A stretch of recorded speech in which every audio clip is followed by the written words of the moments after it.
Ouça agora uma palavra de fé e ousadia para o seu coração, com o reverendo Roberto Barnabé. Graça e paz, irmãos, amém? Bom, nós estamos no nosso terceiro seminário de cura interior e, como eu tenho falado desde o início, que o homem não pode ser tratado só separadamente pelas suas fases. O ser humano é um indivíduo. Vocês nunca mais vão se esquecer disso. Um indivíduo que não pode ser dividido. Ele é um ser integral, né? O apóstolo Paulo fala em Tessalonicenses, capítulo 5, versículo 23. Ele mesmo diz que o mesmo Deus de paz vos santifique em tudo. Espírito, alma e corpo.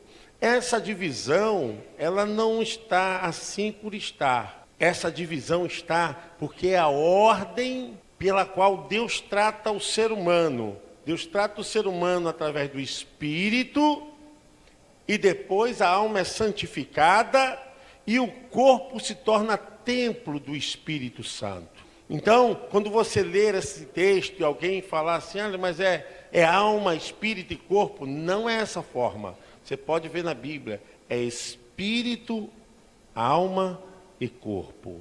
O espírito é onde a gente se conecta com Deus. Nós louvamos a Deus em espírito e em verdade. A nossa alma se envolve? É claro que se envolve, porque nós somos um ser integral, íntegro. Não tem como não participar. Por isso que em muitos momentos nós choramos, nós gritamos de alegria, porque envolve emoções, e emoções é participação dos sentimentos humanos, também na hora do culto ou em qualquer momento da vida. Então, quando Deus fala conosco, Ele fala através do nosso espírito. Nós somos salvos, o nosso encontro com Deus, a nossa entrega para Deus é através do nosso espírito. Logo, se o espírito, ele é salvo, a alma é santificada e o corpo se torna templo do Espírito Santo. Eu falei com vocês, e a gente está assim, correndo por causa do horário, né? A gente não quer sair daqui também muito tarde. Mas nós temos que aproveitar aquele texto lá em Filipenses 1,6. Paulo faz uma descrição muito correta. Ele diz que aquele que começou é poderoso, então, ele vai completar essa obra. Que obra o apóstolo Paulo está falando? Do que ele está tratando aí? Ele está tratando da santificação da nossa alma. Aquele que começou a boa obra. A boa obra começou como? Na salvação. Ele é poderoso para completá-la. A alma, ela é santificada todos os dias. Todos os dias. A alma é a psique, é a vontade, é o desejo. A alma é onde está introjectado ali a nossa vontade, os nossos prazeres. Grave bem isso. A nossa alma, ela foi danificada com a queda do homem, com a queda da natureza do primeiro homem. Nós herdamos essa herança. Qual é a herança? O estado mal da personalidade da nossa alma. Isso significa o quê, pastor? Que nós temos pensamentos, que nós temos desejos, que nós temos vontade, que muitas vezes contraria a Deus e a sua palavra. Se contraria a Deus e as suas palavras, a sua palavra, contraria também toda a normativa que rege a vida, as leis, né? Então, o fato da pessoa ser salva não significa que ela não tenha uma introjecção de uma dificuldade mental, de um problema de aflição, de uma angústia, porque isso é trabalhado durante todos os dias. Nós precisamos entender bem isso. Logo, quando o espírito é santificado, a tua alma é edificada. Se a tua alma é edificada, os valores que ela vai ter é os valores do padrão espiritual. Mas se a tua vida espiritual não for bem, se você for aquele salvo meia boca, convertido meia boca, com certeza a tua alma, ela vai surrupiar os valores espirituais. Ela vai inverter, ela vai tomar o topo dessa visão hierárquica e o espírito vai ficar lá embaixo, vai ficar alma, corpo e espírito. Então o espírito já não se alimenta mais com o que os judeus falavam de doxologia, da adoração a Deus. Porque o espírito, ele não consegue ser atingido pelas coisas espirituais. Irmãos, o que nós vamos tratar aqui hoje são situações patológicas. Patológicas são coisas desorganizadas nas células dos órgãos, são coisas que são atingidas no mundo biológico. Então, algumas coisas que não saem em exames, algumas coisas que não têm detectação dentro de uma normativa da medicina. Então, a medicina, ela tem uma forma de tratar, saber que aquilo é um sintoma. Por quê? Ela tem uma maneira tradicional de ver. Ela vai pegar o paciente, vai fazer o exame, vai buscar uma condição científica. Não encontrando uma comprovação científica, a medicina cartesiana porque estuda os métodos científicos, vai dizer o seguinte: isso não é de ordem orgânica, isso pode ser emocional. Você tem que buscar ajuda. Normalmente os médicos hoje são orientados, porque hoje em dia não tem aquela visão, eu sou dono disso, eu sou dono daquilo. Hoje a ciência trabalha numa só visão, é interdisciplinar. Elas estão interligadas. Então os médicos já orientam, perguntam: você tem alguma religião? Você tem alguma fé? Já falam isso. Você precisa, então, buscar, né? Você precisa ir na igreja, você precisa fazer terapia, você precisa de uma ajuda terapêutica, ajuda espiritual. Por quê? Ele percebeu que dentro da visão tradicional, como é detectado que tem os sintomas e não tem uma comprovação cartesiana, biológica, científica, aquilo é de fundo emocional. E hoje é o que mais nós enfrentamos. É uma realidade bíblica, é uma realidade de muitos apóstolos, reis. Vamos ver casos de profetas desanimados, profetas sem vontade de comer, profetas com vontade de morrer. E o problema era biológico? Não, era emocional. Uma das coisas que eu sempre falo nesse tipo de palestra é marcar que Jesus foi humano. Porque muitas pessoas acham que Jesus não foi humano. Jesus foi humano, irmãos. Jesus teve fome, Jesus teve sede, Jesus precisou dormir, Jesus precisou da ajuda das pessoas. Ele foi humano. Ele se revoltou quando viu dentro do templo a bagunça, o negócio caminhando por um caminho errado. Ele se irou. Essa ira não é uma ira de contaminação, em que a pessoa se sinta totalmente fora de equilíbrio. Essa ira é uma ira contra o mal. Jesus se irou porque estava fazendo da casa do Pai uma casa de comércio. E ele falou o quê? A casa do meu Pai será chamada casa de oração. E ali a gente vê um Jesus. E eu vou mais além agora com vocês, uma das coisas que pode até chocar alguns, mas nós estamos aqui para trazer o conhecimento da palavra de Deus. A gente vai ver que o próprio Jesus no Getsêmani, ele não esconde a sua humanização.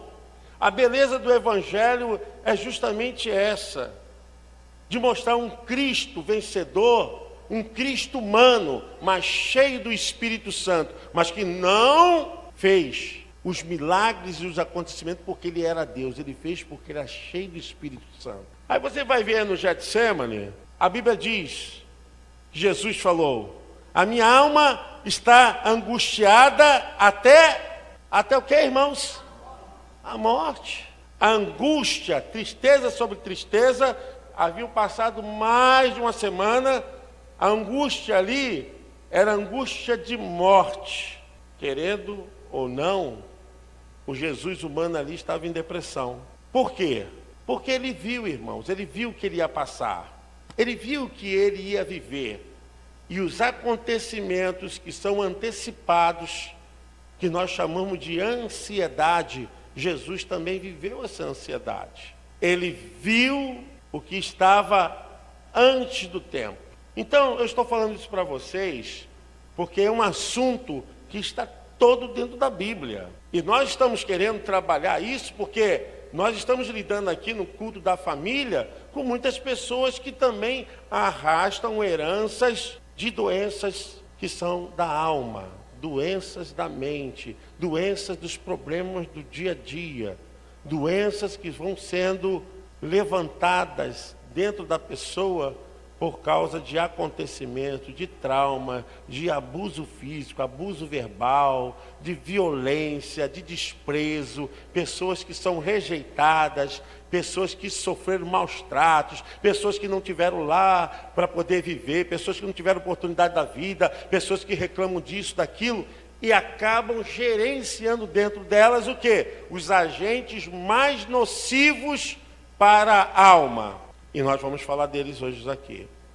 Todos nós, não tem ninguém que possa dizer assim, eu nunca vou ter isso, eu nunca vou passar por isso. Todos nós, irmãos, sabe por quê? Nós somos seres humanos, somos pessoas humanas, temos sentimentos, nós nos corroboramos com tudo que está à nossa volta. Se de repente você passar ali na rua, dependendo da sua personalidade, se você for uma pessoa cheia de empatia, se você for uma pessoa cheia de amabilidade, sabe o que vai acontecer? Se você vê uma pessoa sofrendo do outro lado, você vai sofrer junto com ela. Isso é normal? Até certo ponto é. Nós vamos tratar disso. Mas quando isso cresce ao ponto da pessoa não se dominar mais, isso não é normal, isso é patológico. São situações que a gente passa a enfrentar na vida e a gente vai se autoanalisando. Então, eu vou lá do início, né? A gente vai passando. Eu estou programado aqui trabalhar com vocês dentro das lições. Então, sentimentos e transtornos que não são de origem orgânica, que tem um fundo emocional. Então, transtorno significa alteração da personalidade. É um incômodo interior, mental. Aquilo já passa a dominar a pessoa. E se não é uma doença orgânica e começa a ter mudanças no humor da pessoa, isso então é um problema emocional.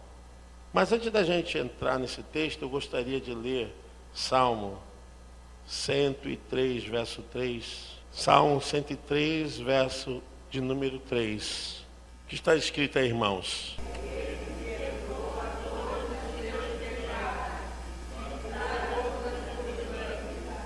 Olha o que o texto diz. É Ele que perdoa todas as tuas iniquidades e sara todas as tuas. Nós somos um ser íntegro. Não tem como você não classificar aqui doenças que são geradas na alma. O próprio Senhor Jesus Cristo mesmo falou, o Espírito do Senhor Deus está sobre mim, porque o Senhor me ungiu a curar os enfermos, a expulsar os demônios e a libertar os oprimidos oprimidos de coração significa oprimidos de alma. De alma. Jesus, ele também curou pessoas que traziam enfermidades da alma. Então, se essa doença, ela se estabeleceu, o médico falou, olha, não tem um fundo patológico. Teu pastor orou, as irmãs oraram, ungiram, não tem um fundo espiritual, ela, então, é de ordem emocional. Ela tem uma natureza na estrutura das emoções. Hoje em dia já é sabido de que muitas doenças podem atingir pessoas, de alterar pressão, de criar alergia, de queimação no estômago, dor na coluna, dor no fígado, dor no rim. Doenças psicossomáticas. As pessoas hoje têm uma demanda muito grande, irmãos. O que acontece? Hoje nós vivemos para tentar dar resultado para tudo. Nós nascemos para isso. Nós temos que dar resultado para tudo. Nós temos que ser melhor pai, melhor filho, melhor profissional, melhor mãe. Tem que ser melhor tudo, melhor crente, melhor isso, melhor aquilo. Você não pode falhar. Vocês já viram que o ser humano hoje não pode falhar? Porque as pessoas não aceitam, a sociedade não aceita. E nós somos humanos. O que acontece é que as pessoas acabam agregando muita coisa e não conseguem cumprir tudo aquilo que pretendem realizar. Isso também cria um sistema de cobrança, de culpa, e pessoas reclamando porque não conseguiram, e acaba afetando o sono, acaba afetando a vida funcional, fisiológica. A pessoa não tem mais fome e começa a ter mudanças tremendas. Se a pessoa não dorme direito, não acorda bem, não produz bem, então a gente começa a ver que começa assim o trabalho em que se torna pesaroso para a alma. Começa a pesar. Fora isso, o sentimento de culpa e coisas que vão exercendo influências fortíssimas na vida da pessoa através da mente.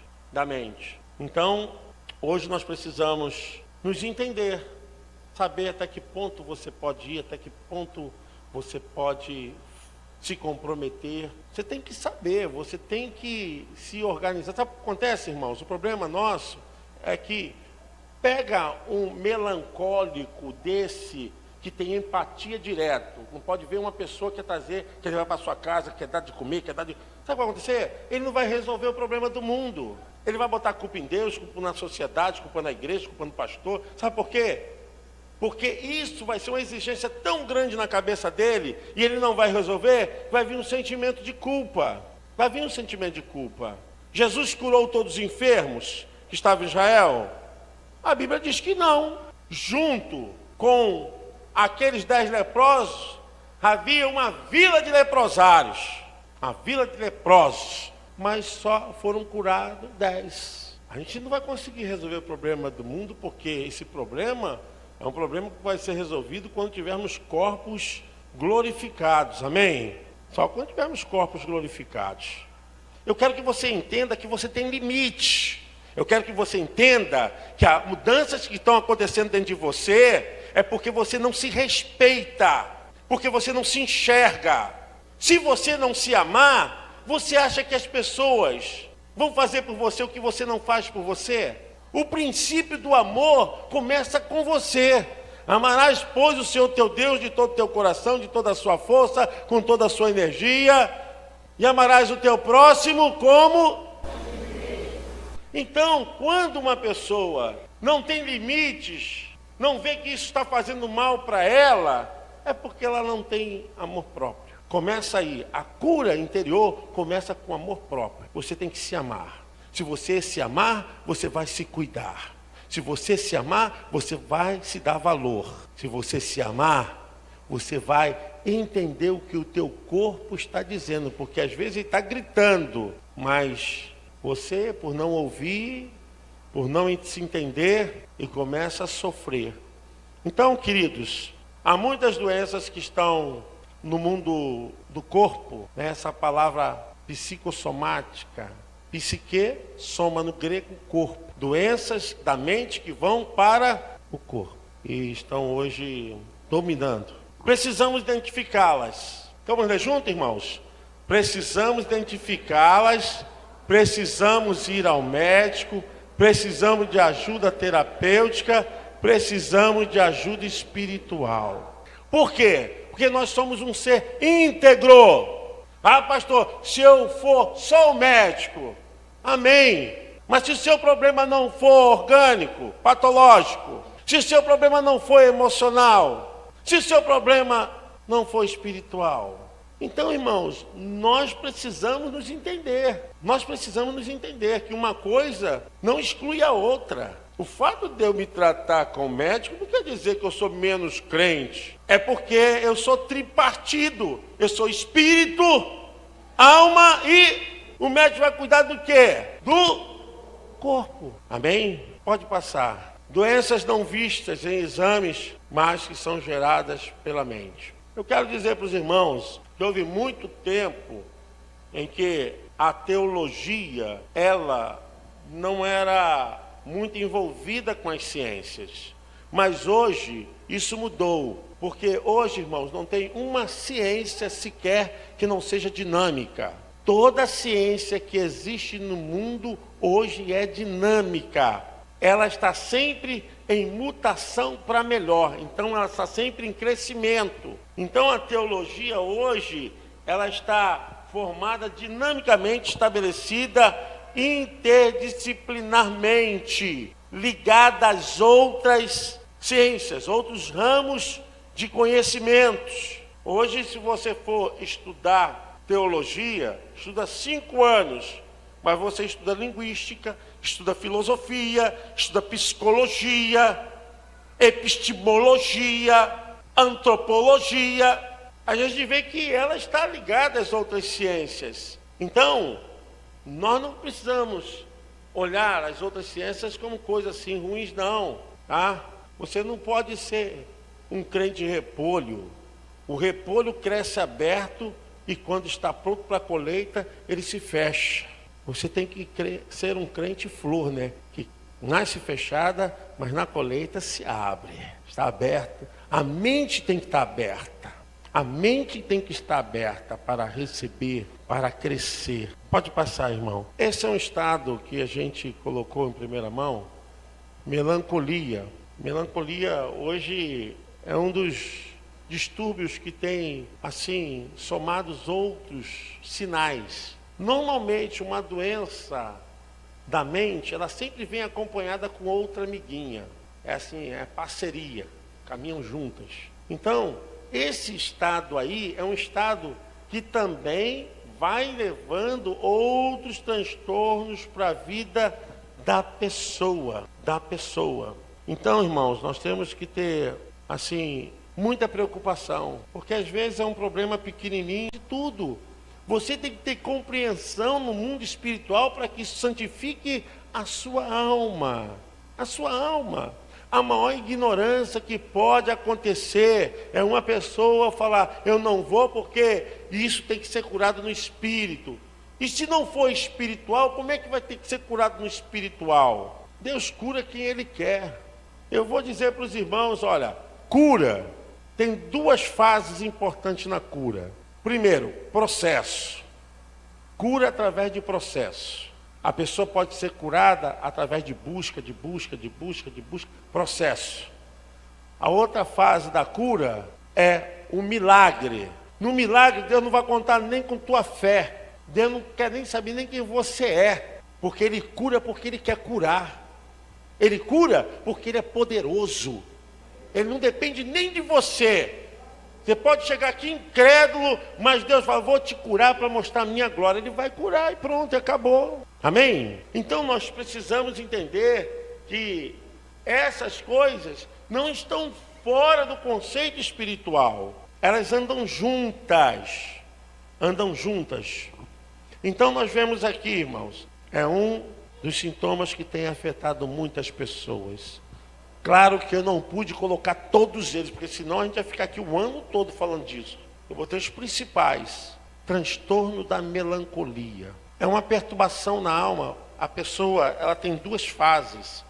Ela não consegue nunca se sentir completamente feliz. A melancolia é uma dor que está habitualmente nos filósofos e nos poetas, que são sempre melancólicos, que falam de coisas, de perdas, de dor, de sofrimento. né? E nós vamos falar isso aqui porque isso é um assunto importante. Vamos ler junto, irmãos? O que é a melancolia? Distúrbio.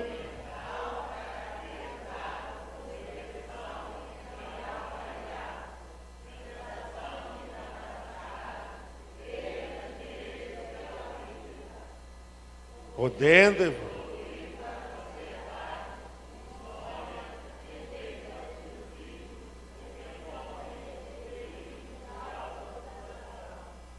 O importante desse seminário é que cada um vai se autoanalisando, né? Você sabe o que você tem. Eu sei o que eu tenho. E cada um tem as suas neuras. O que eu vejo de importante é quando nós reconhecemos as nossas neuras. Isso é importante. O pior é quando você não reconhece. Isso que é o problema. Então, nessa situação, uma pessoa com esse estado, tem predominância, a sua vida está envolvida em duas naturezas. O indivíduo, ele vive no desejo de sofrer. E não só de sofrer, como ele coloca o seu desejo fora disso. Quer dizer, irmãos, vocês vão ouvir isso de qualquer psicólogo, psicanalista, pessoas que trabalham na área. Todo ser humano que não tem desejo, ele vai sofrer. O ser humano é um ser desejante. Quando eu falo desejante, porque ele tem vontade. Quando a sua vontade é revogada, quando a sua vontade é impedida, quando o seu desejo é bloqueado por qualquer circunstância que aconteça intra ou externamente, vai te trazer um sintoma. Antigamente tinha uma frase que dizia assim, sua mulher tem mente, ela é um ser pensante. Porque os maridos não deixavam as mulheres falar. E isso aconteceu que a maioria das mulheres tinha um problema de histeria. A histeria é um desejo reprimido, que ainda existe, está aí. E isso pode acontecer o que, pastor? Muita coisa. A pessoa pode desenvolver medo, a pessoa pode desenvolver desejo de suicídio, a pessoa foge de uma coisa que ela tem desejo, e o aparelho psíquico dá a ela um sintoma, uma saída, falsa saída. Então, esse estado melancólico, ele faz a pessoa sofrer, a pessoa viver no mal-estar e até a depressão, como nós vimos. E normalmente, a pessoa que desenvolve isso, a sua personalidade é tímida, a pessoa tem tendência à introspecção, a pessoa não gosta de muita vida social, a pessoa evita certos encontros, ela tem pensamentos sombrios, ela só fala em coisas ruins, só fala em desgraça, só fala em acontecimentos reais, mas só é presa em coisas ruins, às vezes detalhes da família, detalhes de parentes, ficam presas a essas circunstâncias. Pessoas que ficam presas em detalhes, pessoas que desenvolvem, aí é o chamado transtorno obsessivo compulsivo. Pessoas que, para poder se livrar daquele incômodo que é obsessivo. Obsessivo é mente. Diga comigo, obsessivo é na mente. Compulsivo é no corpo. Então, eu posso ter uma ansiedade que ela é obsessiva. Ela está toda hora falando na minha mente.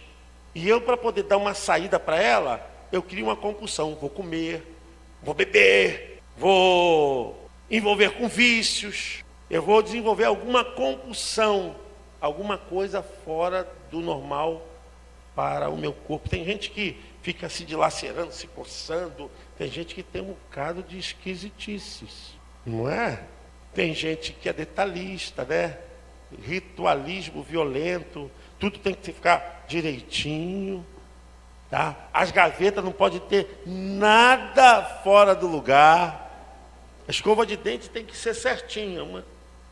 Sim, a toalha tem que estar no nível. Bota até o nível, né? Para ver se está. Isso se chama ritualismo. Pessoas com mania de limpeza. Normalmente isso está ligado na fase da infância, na fase do cocô. É lá, né? Onde as pessoas às vezes não prestam atenção. Então, olha aí, irmãos. Mesmo uma pessoa dessa, quando ela tem um problema resolvido, ela continua infeliz. Aí você está todo alegre, todo feliz. Oh, foi bênção, irmão. Ah, foi bênção, mas não sei, não estou sentindo ainda aquilo. Dá vontade de pegar o porrete, porque ela se alimenta inconscientemente desse sentimento de tristeza. É o melancólico. E o problema maior é justamente a evolução. Porque, como eu falei para vocês, vai evoluindo.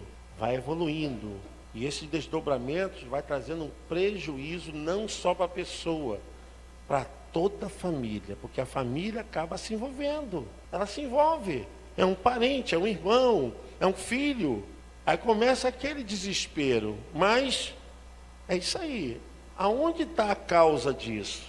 Tem que se procurar a causa. Tem uma causa. Irmãos, eu já ouvi muitas pessoas falar assim, isso é besteira, isso é piti. Diz assim, piti porque a pessoa está inventando, né? Está arrumando ideia. Ah, isso aí é porque a pessoa não tem o que fazer. E essas pessoas que falaram isso entraram em depressão.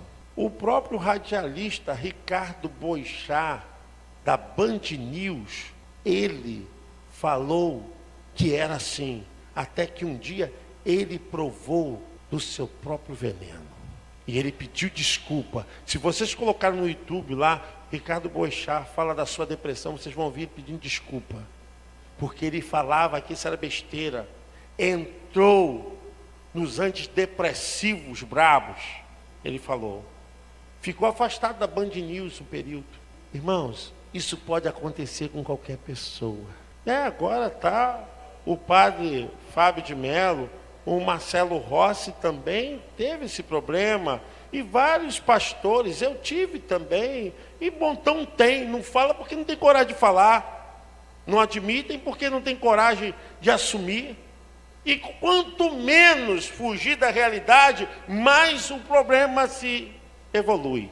O problema é que nós achamos, irmãos, porque somos crentes, não vamos ter isso. Não, isso comigo não está amarrado e está debaixo do poder e disso, blá, blá, blá, blá, blá, blá.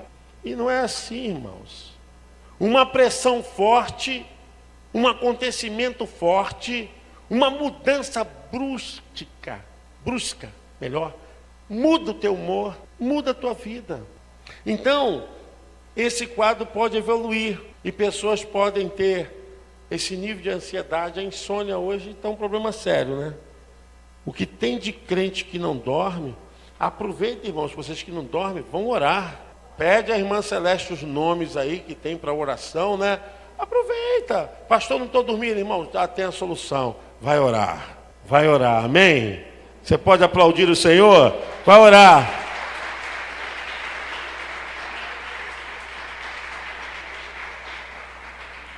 E é uma saída boa. É uma saída boa, gente. Não estou falando assim, mas é sério. É uma saída boa. Então, assim, o problema pode evoluir para uma causa de depressão. E as pessoas às vezes pensam que depressão... Às vezes a pessoa está deprimida, ela está depressiva e nem sabe que está. Normalmente, quando a pessoa mexe com o seu humor. Tem gente que começa a falar rápido demais. Não tem paciência com nada e acha que eu sou elétrica, está deprimida. Quem disse que depressão é só para baixo? Depressão também é para cima. As pessoas estão enganadas. Todo mundo já vai se identificando, né? Aí. Então, irmãos, a gente começa a ver algumas dificuldades psicológicas. Dificuldades psicológicas que vão para o corpo. Se isso está insistindo, se você está assim há muito tempo, se você tem sentido isso, e o Espírito Santo está falando com você agora, procure ajuda.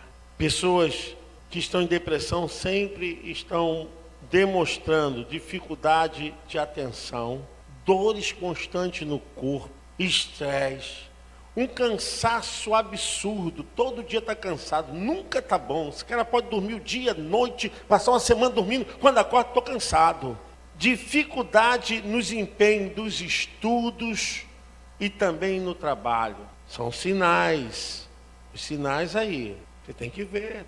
Tem pessoas que começam a desenvolver também a falência da vida. Uma coisa que eu tenho me preocupado muito, eu tenho colocado, postado, porque é uma coisa que me chama muita atenção, é o número de suicídio no Brasil. Nós temos hoje um número de 10 mil pessoas que se suicidam por ano no Brasil. 10 mil pessoas que suicidam por ano. No mundo, acontece uma pessoa a cada 40 segundos se suicida no mundo. Mas o que pode desenvolver isso? Muitas coisas. Não querer mais viver, decepção, traição, bullying. Tem gente que não aguenta aquele tipo de encarnação, aquele peso, que prefere morrer do que ficar com aquela coisa no ouvido. Eu já sofri bullying quando era menor, sempre fui grande, né? Complicado. Porque antigamente o pessoal chamava de girafa, pé de coco, é tudo quanto é nome. Alma grande, aquilo me chateava a beça. Eu ficava chateado. Até hoje nunca gostei de apelido. E o pessoal na escola começava a botar apelido, né? E naquela época tinha formação, né, Regina? Eu sempre era o último. Eu ficava chateado com aquilo. Mas eu aprendi a me amar como eu sou. E hoje, se você me chamar de alma grande, eu glória a Deus. Ela é grande. Quando eu entrava no ônibus Tarifa, meu Deus, eu limpava o teto do tarifinho, assim. Aí ficava assim com a vergonha, poxa, eu sou muito grande. Mas tem muita gente que não aguenta essa pressão. Tente ver isso por um lado positivo. Tem gente com problema que, eu não gosto do meu rosto, eu não gosto do meu cabelo. Apesar que o cabelo agora está resolvido. Tem alisante, tem escovinha, tem escova permanente, hoje tem de tudo, meu irmão. Só tem cabelo duro quem quer. É sério, irmãos. Só tem cabelo duro quem quer, porque hoje está se resolvendo o problema de cabelo. Amém, irmãs? Antigamente era endene, era aquela coisa mais... Hoje não. Hoje todo mundo pode ter cabelo bonitinho. Quem gosta de cacheadinho, fica cacheadinho. Quem gosta de lisinho, fica lisinho. Amém, irmãos? Mas tem pessoas que têm problema por causa do cabelo. Meu cabelo é muito isso. Olha só. Deixa um dinheirinho lá, dá um jeitinho nele. Resolve esse problema. Mas muitas pessoas morrem por causa disso. Pessoas que, olha, eu conheci uma pessoa que não aguentou o trauma porque ela foi violentada sexualmente. E era da igreja. E todo mundo soube. E aquela pessoa ficou com aquilo, até que não suportou aquela dor e se suicidou. Foi sério, irmãos. Era crente. O problema dela era espiritual? Não. Mas ali, tem gente que tem problema de falta de aceitação, né?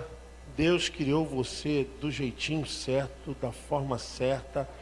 Você é um ser que não tem outro igual no universo. No céu, na terra, debaixo da terra, você é uma forma única. Nem gêmeos da mesma placenta são iguais no pensamento. Pode ser fisionomicamente, mas eles pensam diferente. Olha o milagre. Nós somos a beleza do Criador. Você é a coisa mais linda que Deus criou. Não tenha complexo, não tenha grau de inferioridade, não tenha problema de subestimar. Você é a coisa mais certa que Deus já fez.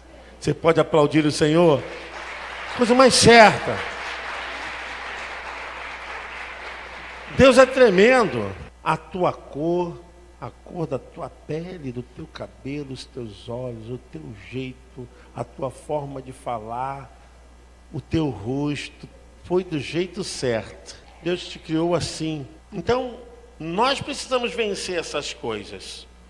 Então a gente pode desenvolver, irmãos, nesse nível, muitas coisas. A gente pode desenvolver medos irracionais. E normalmente a pessoa que é assim, a pessoa tem lembrança só de coisas ruins, como eu falei. É um flashback de coisas tristes, entendeu? É um flashback, né? Flashback de coisas ruins. De vez em quando a gente engasga. Não tem problema não. Pessoas que têm... Olha só, se eu fosse perfeccionista, eu ia sair daqui com a cara roxa. O perfeccionista não aceita errar. Ainda mais com essa aparelho aqui, é uma benção. Tem hora que a palavra não sai nem... Então, o perfeccionista pode ser uma pessoa melancólica, porque ele não admite errar, ele não admite falhar. Será que eu estou falando com alguém aqui dentro hoje? Se você errar, você não vai dormir, você vai ficar pensando naquilo. Bem capaz de você postar lá no Facebook, né? Gente, eu errei aquela palavra, mas a palavra certa é essa. Porque você tem uma incomodação, e essa é de ansiedade, porque você colocou na sua cabeça que não pode errar. Quem disse que você não pode errar? Quem disse? Você pode errar, pode falhar. Então, o perfeccionista, normalmente, ele é solitário. Por quê? Perfeccionista é chato. E pessoa chata, ninguém aguenta. Ninguém aguenta. Só aguenta o perfeccionista, o outro perfeccionista. Aí, em vez de ser um chato, são dois chatos. Misericórdia, sangue do Cordeiro tem poder. É uma pessoa chata, uma pessoa para baixo, uma pessoa que fica presa a detalhes e não sei o quê, não tem um assunto novo, sempre aquela coisa. É uma coisa insuportável. E por isso o perfeccionista, ele vive sozinho. E normalmente o perfeccionista, ele quer falar de coisas que a outra não entende. Se vier falar com uma coisa que eu não entendo, eu vou ficar calado, vou deixar ele... Normalmente o perfeccionista é assim. O perfeccionista, ele é bom para trabalhar no laboratório, porque ele entra lá no aquário e fica sozinho lá, fica aí, ó. Agora, o ser humano que não é um ser social, ele já é problemático. Não fala com ninguém, não se diverte, não passeia, não se envolve. Pode ter certeza, se você tem sintoma, procura ajuda. Alguma coisa está acontecendo contigo. E normalmente o perfeccionista, ele tem dificuldade de reconhecer e pedir perdão. E dizer, eu errei. Imagine só, um camarada perfeccionista casando com uma pessoa que é extremamente social. O que vai acontecer? Aí o pessoal fala, é o diabo, é o Satanás. Não é nada, não é diabo nem Satanás. É a cabeça do cara que é complicada. Normalmente, o que a mulher faz? Se for uma mulher, aquela mulher social, ela vai se submeter a ele para não brigar. Ela vai se submeter. Acontece também com homens, tá? Tem homens que, para não brigar, se submete à mulher e fica mansinho, né? Fica mansinho, com medo. Só Jesus da causa. Normalmente, o estado de ansiedade, quem está muito ansioso, tem mania de roer unhas, tem tensão muscular, dor de barriga, de constante, enjoos. O interessante são as sinalizações. Isso a gente chama de estereotipias. O ansioso é assim, ó. Mexe tudo, ele vai... Né, pastor Júlio?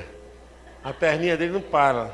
Ele não consegue se controlar. Isso é um estado de ansiedade. Você começa... Começa... Caguetes. Tem gente que parece até que está dirigindo o carro, né? Quando vai entrar na rua. Mas quem tem isso não sabe que tem. Ele não percebe que tem, que desenvolve. O cara não... Só Jesus na causa. A ansiedade tem levado muita gente a ter esse tipo de sintomas. Agitação nas pernas, nos braços. Criar... E olha outra coisa que se descobriu, é que uma pessoa que tem caguete, se vê outra pessoa fazendo outro caguete, pega o caguete da pessoa. Se o caguete dele era o ombro, o outro era o pescoço, ela vai... Ele precisa, lembra que eu falei para vocês? Da ansiedade, que é obsessiva, ela precisa da compulsão. A compulsão são os atos, são as estereotipias que vão criando. E muitas vezes pessoas começam a ter problema fisiológico, né?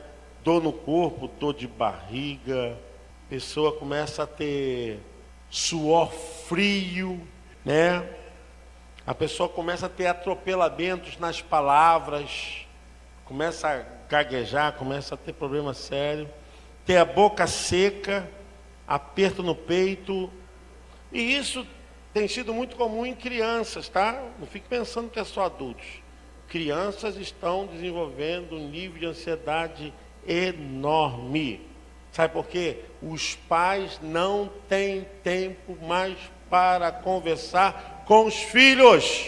Aí quer chegar e dizer, meu filho tem déficit de atenção e hiperatividade. Hiperatividade e déficit de atenção.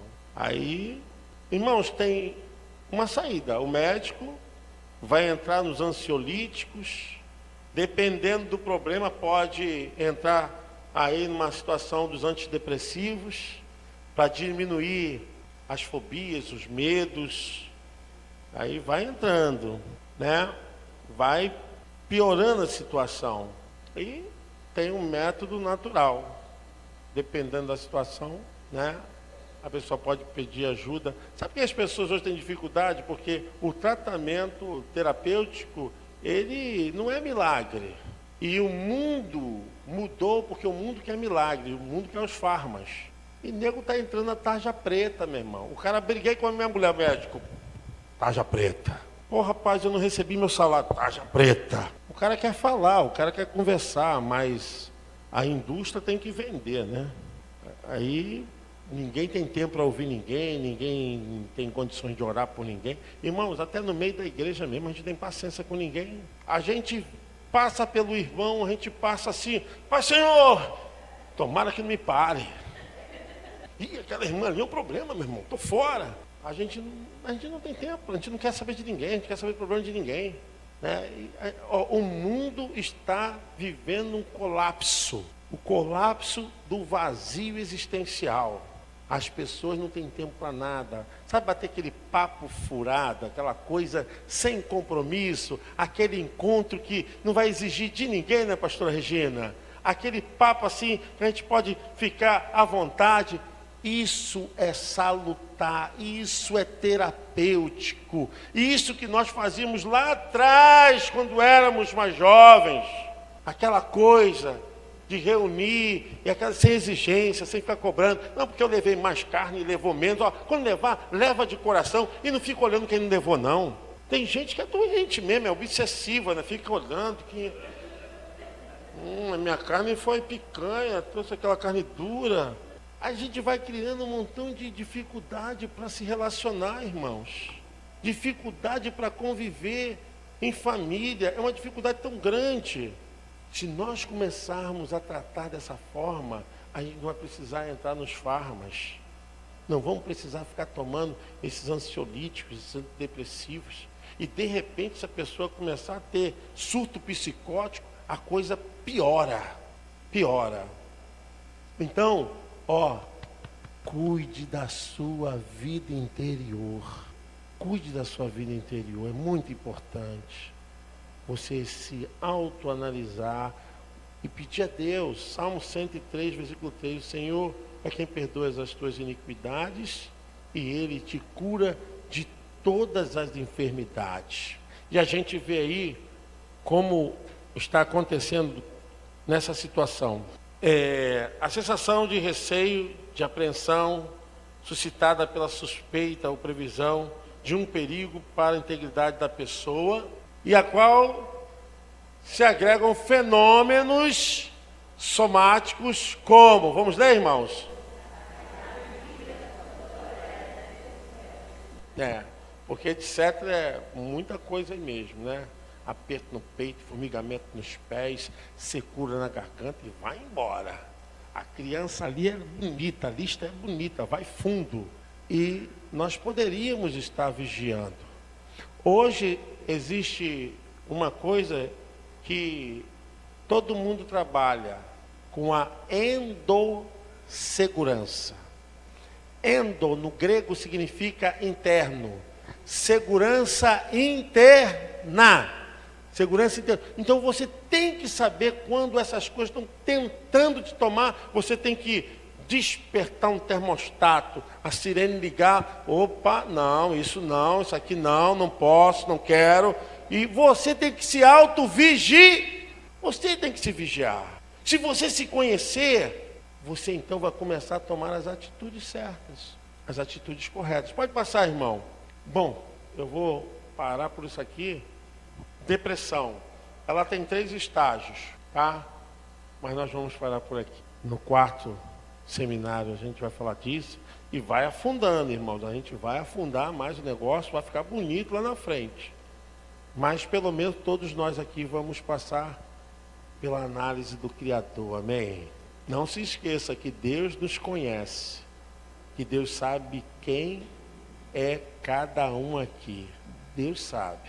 E durante esse trabalho o Espírito Santo vai te ajudar. Eu quero orar e depois nós vamos fazer o ofertório. Quero pedir a Deus que nos abençoe. Procure viver mais, dando valor aos momentos do que bens materiais. Os momentos, eles marcam o tempo. Às vezes a pessoa passa a vida inteira para construir, para comprar, e não vive os momentos da vida. É a oportunidade que a gente tem de estar com o irmão, de estar com a pessoa, de poder conversar, de poder ter comunhão. Os momentos são muito importantes. Com o esposo, com a esposa, os momentos marcam mais do que os bens materiais. Dê mais valor às coisas que constroem o afeto. Palavras, use palavras boas, use palavras certas, como muito obrigado, eu reconheço, você é uma bênção, você é importante, como é bom estar aqui contigo. São palavras de afeto que constrói. Meu filho, como eu te amo, meu esposo, como eu te amo, minha esposa, como eu te amo, que comida gostosa, obrigado porque você fez para mim. São coisas importantes, tão simples, que a gente não faz e deixa de desfrutar uma saúde interna. Uma saúde interna. Imaginem vocês quando uma coisa dessa começa a se alastrar dentro da casa. Olha que delícia, né? Que todo mundo tem essa relação cheia de afeto. Mas chega no casa, que começa, e aí? Essa casa vai ser uma desgraça. As palavras são duras. Então não tem jeito. A coisa não anda. E às vezes a pessoa é um dois de pau, fala com ela e ela passa até cara, deixa para lá. Seja mais amável, porque se você não é curado interiormente, o ambiente fica pesado. Quem não é curado interior, onde ele anda, ele vai deixando a marca dele. É horrível você lidar com uma pessoa assim. Então, aproveite os momentos. Não é dinheiro é importante. O dinheiro é importante. O amor ao dinheiro que é a raiz de todos os males. O dinheiro é importante, mas olha, tem coisas que você tem que valorizar o momento. São as pessoas que estão do seu lado, as coisas que estão pertinho de você. Você não dá valor. Valorize a sua casa, valorize a sua família, valorize as coisas que você tem. Irmãos, antes de vir para cá, eu dei uma checada para ver como é que eu estava. Sabe por causa de quê? Eu me amo. Senti que o sapato não estava direitinho.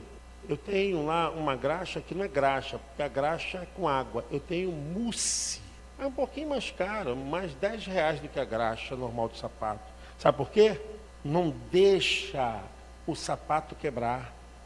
Meu sapato é velhinho, mas fica bonitinho. Sabe por causa de quê? Porque eu quero estar bem comigo. Esteja bem com você, dando valor às coisas que você tem. Tudo depende de você, tudo depende de mim.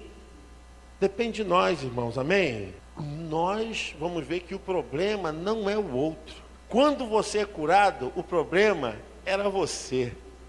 Quando você é curado, você vê que tudo à sua volta já não te atinge mais. Amém? Você pode aplaudir o nome do Eterno? Deus abençoe.